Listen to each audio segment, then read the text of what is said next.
जय हिंद। आज हम बात करेंगे रिलेटिव क्लॉजेस की। रिलेटिव क्लॉज होते क्या हैं, कैसे हम रिलेटिव क्लॉज को पहचानते हैं, रिलेटिव क्लॉज का फंक्शन क्या होता है सेंटेंस में, और एडिटिंग में किस तरीके के क्वेश्चंस पूछे जाते हैं। इन सब सारी चीजों पे बात करेंगे आज के इस वीडियो में। सबसे पहले जानते हैं रिलेटिव क्लॉज क्या होते हैं। रिलेटिव क्लॉज जैसा कि नाम है, ये ऐसे क्लॉज होते हैं जो रिलेट करने का काम करते हैं। रिलेट किससे करेंगे?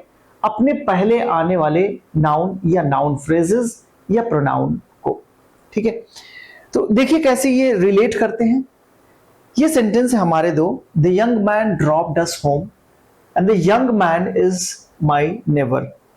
अगर इन दोनों सेंटेंसेस में कॉमन देखें तो कॉमन क्या है इन दोनों सेंटेंस में, वो ये है द यंग मैन। ठीक है, तो इन दोनों सेंटेंसेस को सेपरेट लिखने के बजाय अगर इनको हम कंबाइन करके लिखें तो हम इन सेंटेंस को ऐसे लिख सकते हैं, the young man who dropped us home is my neighbour, is my neighbour. यहां पे इस सेंटेंस में आपने देखा होगा कि हमने एक रिलेटिव प्रोनाउन का यूज किया हु। ये हु जो काम कर रहा है इस दोनों के रिपीटिशन को रोक दे रहा है। ये हु किसको रिलेट कर रहा है? इसके पहले आने वाले नाउन या नाउन फ्रेज को, इस पूरे यंग मैन को रिलेट करने का काम कर रहा है हु। राइट, अब इससे बनने वाला जो क्लॉज होगा, हु ड्रॉप्ड अस होम, ये कहलाएगा रिलेटिव क्लॉज। Relative clause. अच्छा, क्लॉज आप जानते होंगे, क्लॉज में एक फाइनाइट वर्ब का होना जरूरी है। इसमें फाइनाइट वर्ब क्या है? ये ड्रॉप, ये फाइनाइट वर्ब है। कैसे हम जानते हैं फाइनाइट वर्ब को, पहचानते कैसे हैं? फाइनाइट वर्ब अपने सब्जेक्ट के नंबर और पर्सन के अकॉर्डिंग चेंज हो जाते हैं, या ये टेंस को डिफाइन करने में मदद करते हैं। राइट, तो यहां पे वर्ब की जो सेकेंड फॉर्म है ये टेंस को डिफाइन कर रही है कि ये सिंपल पास्ट टेंस है।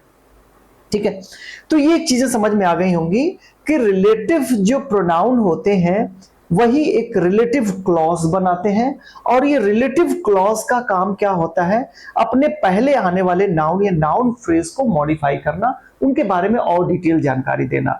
यानी ये जो रिलेटिव क्लॉज हमारा बना है इस नाउन या नाउन फ्रेज के बारे में पूरी इंफॉर्मेशन दे रहा है।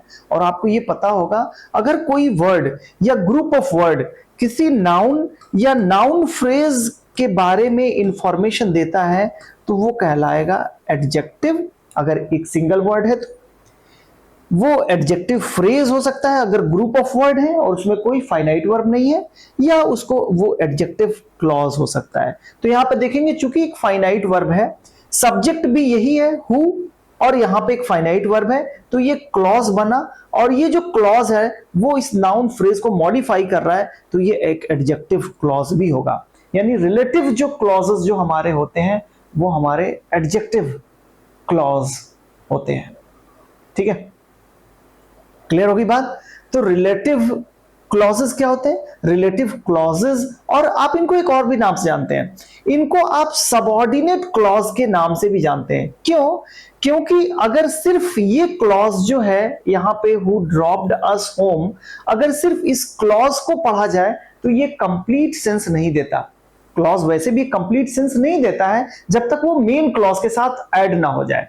राइट, चूंकि ये सबऑर्डिनेट, अभी मैंने बताया सबऑर्डिनेट क्लॉज इसको क्यों बोलेंगे, क्योंकि ये एक सबऑर्डिनेट कंजंक्शन की तरह भी काम करता है। सबऑर्डिनेट कंजंक्शन से बना हुआ ये क्लॉज है, सबऑर्डिनेट क्लॉज भी इसको बोलेंगे। खैर, ये सब सारी चीजें हम लोग कंजंक्शन में भी देखा था। सबऑर्डिनेट कंजंक्शन क्या होते हैं, कोऑर्डिनेट कंजंक्शन क्या होते हैं, कोऑर्डिनेट कंजंक्शन कैसे कोऑर्डिनेट क्लॉज बनाता है, सबऑर्डिनेट कंजंक्शन कैसे सबऑर्डिनेट क्लॉज बनाता है। और ये सबऑर्डिनेट क्लॉज जो है यहाँ पे एडजेक्टिव क्लॉज की तरह काम कर रहा है, एडजेक्टिव्स की तरह काम कर रहा है।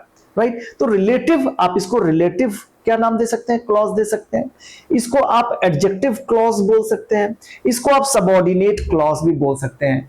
क्यों जरूरत पड़ी इसकी? क्योंकि हमें रिलेट करना था अपने इसके पहले आने वाले नाउन या नाउन फ्रेज को। राइट। अब ये जो पहले नाउन या नाउन फ्रेज आ रहा है उसको हम इस क्लॉज का एंटीसीडेंट हम बोल सकते हैं। क्या बोल सकते हैं? एंटीसीडेंट बोल सकते हैं। आई होप ये बातें समझ में आई होंगी। अब यहाँ पे रिलेटिव क्लॉज हमारे कॉम्पिटिटिव एग्जाम्स में किस तरह से पूछे जाते हैं, ये एकेडमिक एग्जाम्स में कैसे पूछे जाते हैं। जैसे एकेडमिक एग्जाम्स में पूछे जाते हैं वैसे कॉम्पिटिटिव एग्जाम्स में पूछे जाते हैं। एकेडमिक एग्जाम्स में रीराइट करने के लिए दिया जाता है, सेंटेंसेस गलत है उसको रीराइट करिए, और कॉम्पिटिटिव एग्जाम्स में फाइंड आउट द एरर देते हैं। तो यहां पे जो कॉम्पिटिटिव जो एग्जाम्स में जो क्वेश्चन पूछे जाते हैं वहां पे समटाइम्स जो रिलेटिव जो प्रोनाउन है, कहां पे हु यूज करेंगे, कहां पे विच यूज करेंगे, कहां पे दैट यूज करेंगे, कहां पे वेयर, व्हेन और व्हाई यूज करेंगे, राइट। ये सब सारी चीजें इनसे रिलेटेड क्वेश्चंस बनाते हैं और पूछे जाते हैं। आइए देखते हैं कुछ और क्वेश्चंस को।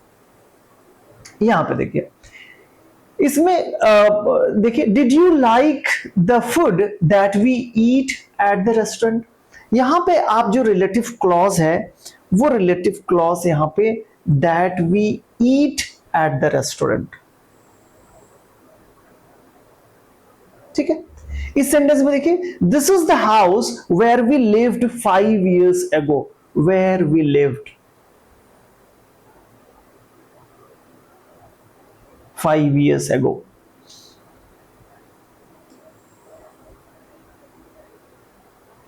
यहां पे देखिए, who won the first prize। ये सारे रिलेटिव क्लॉजेस हैं।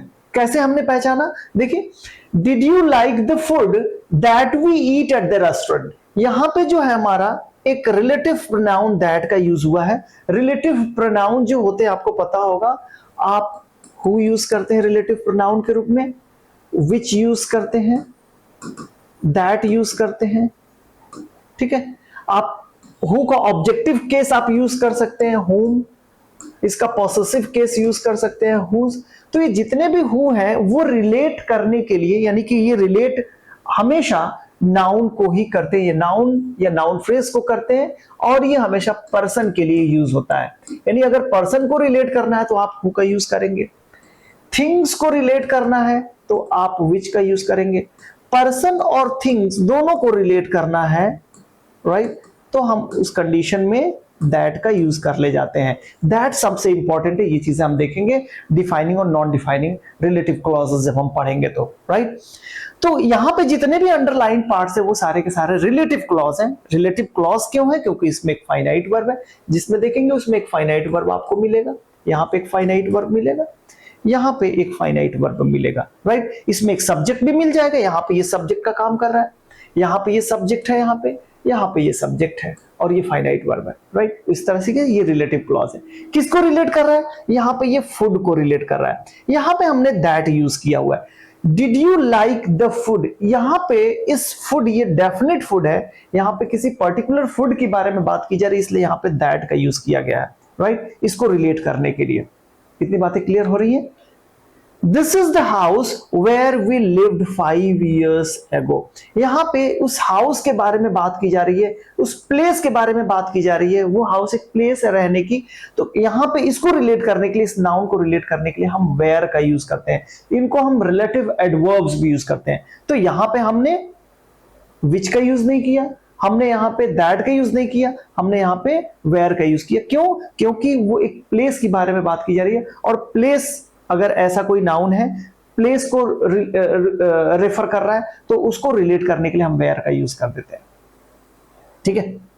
क्लियर हो रही है? यहां पे देखिए, the boy who won the first prize is my brother. अब यहां पे बॉय को रिलेट करने के लिए हमने किस प्रोनाउन का यूज किया है? हु एक रिलेटिव क्लॉज यहां पे बना रहा है, who won the first prize. अब चूंकि ये नाउन को मॉडिफाई कर रहा है, नाउन को डिफाइन कर रहा है, राइट, तो इसलिए इसको आप बोल सकते हैं एडजेक्टिव क्लॉज बोल सकते हैं, क्योंकि इसमें एक फाइनाइट वर्ब है। क्लियर है? आप इसको रिलेटिव क्लॉज बोलिए, आप इसको एडजेक्टिव क्लॉज बोलिए, ठीक है। बातें समझ में आ गई? चलिए, यहां पे कुछ एक्सरसाइजेस दिए हुए हैं जहां पे आपको रिलेटिव क्लॉजेस को आइडेंटिफाई करना है। जब तक रिलेटिव क्लॉज को आप आइडेंटिफाई नहीं करेंगे आगे की चीजें आपको समझ में आ नहीं पाएंगी।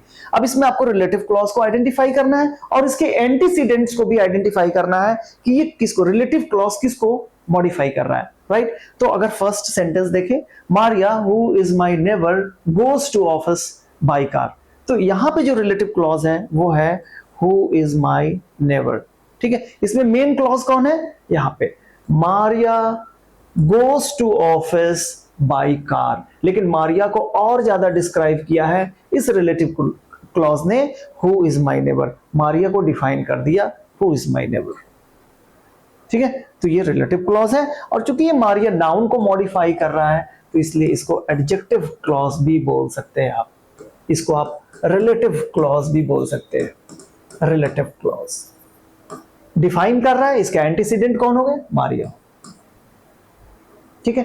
तो रिलेटिव क्लॉज का काम ही यही है कि अपने पहले आने वाले नाउन या नाउन फ्रेज को क्या करता है, मॉडिफाई करे, उसके बारे में और अधिक information they.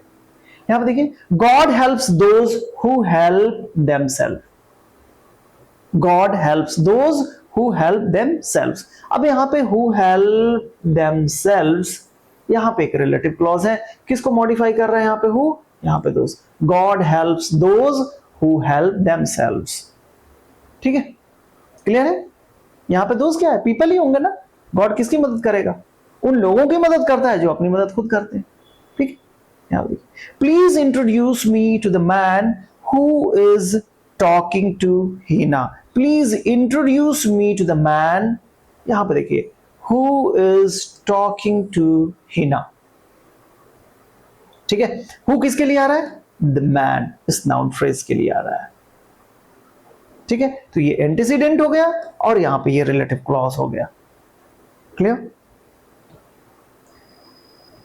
Question number 4, this is the book that I lent to Meena, this is the book, यहां पे जो है ना रिलेटिव क्लॉज है that I lent to Meena, ये डिस्क्रिप्शन किसका है, इस नाउन फ्रेज का, द बुक, ठीक है ना। Next question, test birds which is my favourite restaurant is quite affordable, test birds which is my favourite restaurant. अब यहां पे मेन क्लॉज तो यही है, मेन क्लॉज यहां पे ये taste buds is quite affordable, लेकिन टेस्ट बर्ड्स को और ज्यादा डिस्क्राइब कर रहा है ये relative clause, which is my favourite restaurant, ठीक है। ये इसका एंटीसीडेंट है, taste buds. Question number 6, I am looking for someone who can teach me dance, I am looking for someone, main clause, I am looking for someone, ठीक है। अब यहां पे जो है who can teach me dance, जो मुझे dance सिखा सके, तो हु किसके लिए आया है, somebody who can teach me dance, तो यहां पे ये रिलेटिव क्लॉज है, someone के बारे में और अधिक डिस्क्रिप्शन यानी कि और अधिक इंफॉर्मेशन दे रहा है, उसको डिस्क्राइब कर रहा है। Next, this is the best play that I have ever seen, this is the best play, ठीक है, that I have ever seen, ये जो दैट है ना वो इस प्ले को मॉडिफाई कर रहा है, तो ये इसका एंटीसीडेंट है, द बेस्ट प्ले, आप इसको द बेस्ट प्ले यूज करिए, this is the best play that I have ever seen, अभी तक जो मैंने देखा सबसे बेस्ट प्ले यही है, ठीक है। ये आपका रिलेटिव क्लॉज, ये आपका एंटीसीडेंट।